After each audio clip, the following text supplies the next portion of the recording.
அஸ்ஸலாமு அலைக்கும் வியூவர்ஸ். நம்ம இப்போ கொத்து கத்திரிக்காய் கருவாட்டு குழம்பு வித்து பழைய கஞ்சி எப்படி செய்யுதுன்னு பார்க்கலான்னு வாங்க.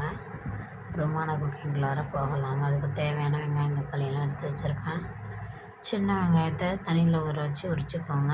பூண்டை உரிச்சுக்கோங்க. அதுக்கு தேவையானது 2 கட்டி பூண்டு,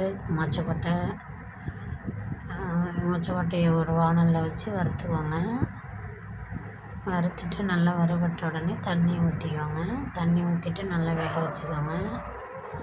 வேக வச்சுட்டு எடுத்துட்டு நம்ம இப்போ கருவாட்டு சால்னா எப்படி வைக்கலான்னு பார்க்கலான்னு வாங்க. கருவாட்டு குழம்பு எப்படி வைக்கலான்னு பார்க்கலான்னு வாங்க.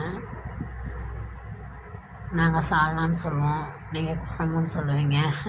கன்ஃபியூஸ் ஆகிடாதீங்க. சால்னான்னா குழம்பு தான், ஓகேங்களா. இப்போ மொச்சக்கொட்டை நல்லா வெந்து போயிடுச்சு. இப்போ நம்ம தாளிப்பு போட்டுடலாம். மண் சட்டியில் தான் செய்வேன். புளிக்குழம்பு, கருவாடு குழம்பு, மீன் குழம்பு இதெல்லாம் நான் மண் சட்டியில் தான் செய்வேன். நீங்களும் மண் சட்டியில் செய்யுங்க, அதான் உடம்பு ஹெல்த்தி.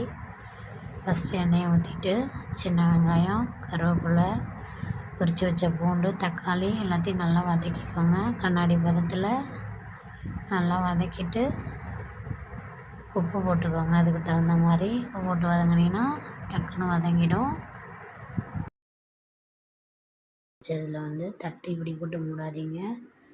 இப்படி போட்டு மூடனா தண்ணி வடிஞ்சு சாதம் வீணாக போயிடும்.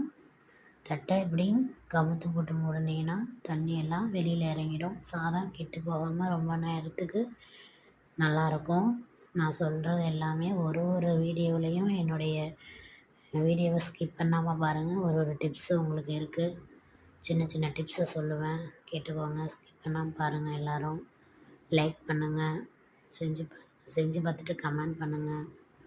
கருவாட்டு குழம்பு இப்படி தான் நான் வைப்பேன். ரொம்ப டேஸ்ட்டாகவும் சுவையாகவும் இருக்கும். செஞ்சு பாருங்கள். இப்போ நம்ம நல்லா வதக்கிட்டோம். மொச்சக்கொட்டை வெந்துருச்சு. வெந்த மொச்சக்கொட்டையை தூக்கி வெங்காயம் தக்காளி வதங்கியிருக்கு பார்த்தீங்களா, அதில் போட்டுட்டு நல்லா வதக்கிட்டு புளிக்கரைசல் சேர்த்துக்கலாம்.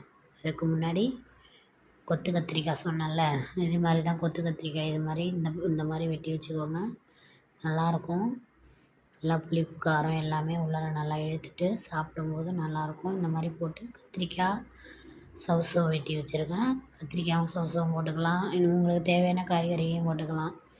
இந்த காய் தான் போடணுன்னு கிடையாது. கத்திரிக்காய் போட்டுக்கலாம், வெண்டைக்காய் போட்டுக்கலாம், கொத்தரங்காய் போடலாம், எது வேணாலும் போடலாம். கருவாட்டு குழம்புக்கு நல்லாயிருக்கும். இந்த மாதிரி காய் அரை சவுசோ போட்டிருக்கேன், 5-6 கத்திரிக்காய் போட்டிருக்கேன், கொத்து கத்திரிக்காய் போட்டிருக்கேன். இந்த மாதிரி போட்டு செய்யுங்க, நல்லாயிருக்கும்.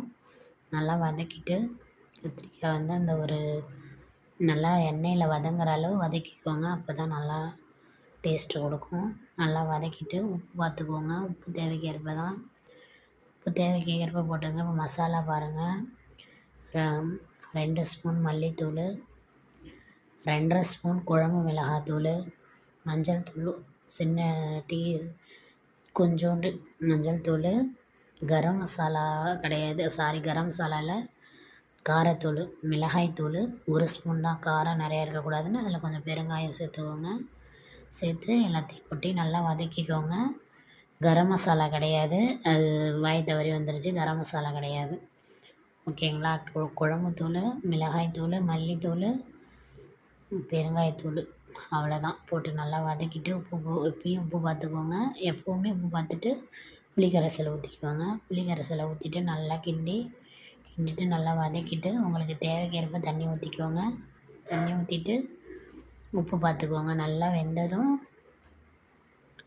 நல்லா வெந்ததுக்கப்புறம் நம்ம ஒரு இதுவே போதுமானது தான் கருவாட்டு குழம்புக்கு. கருவாடு போட்டு இறக்கிடலாம். ஆனால் இன்னும் கொஞ்சம் குழம்பு அதிகமாக வேணும்னா நம்ம கொஞ்சம் தேங்காய் அரைச்சி ஊற்றிக்கிட்டோம்னா குழம்பு இன்னும் கொஞ்சம் நிறைய கிடைக்கும். எப்படின்னா எப்படி சொல்கிறது, ஒரு 2 பேர் 3 பேர்னால் இதுவே ஓகே தான். உங்களுக்கு இன்னும் நிறைய சால்னா தேவைன்னா தேங்காய் 4 பல் வச்சுக்கோங்க. ஒரு தக்காளி போட்டுக்கோங்க. கொஞ்சோண்டு சின்ன சீரகத்தோடு போட்டு நல்லா அரைச்சி ஊற்றி நல்லா வதக்கிக்கோங்க. வதக்கிட்டு 2 மாங்காயில் ஒரு 4-5 பீஸ் மாங்காய் போட்டிருக்கேன். 4-5 பீஸ் மாங்காய் போட்டுட்டு இந்த மாதிரி செஞ்சு பாருங்கள், சூப்பராக இருக்கும். செஞ்சுட்டு கடைசியில் கருவாடு போட்டு ஒரு 2 கொதி விட்டு ஒரு 2 நிமிஷம் மட்டும்தான், 2 நிமிஷம் மட்டும் வேக விட்டுட்டிங்கன்னா கருவாடும் மாங்காயும் நல்லா வெந்து வந்துடும். வெந்து வந்ததும் இறக்கிட்டு சர்வ் பண்ணி பாருங்கள்.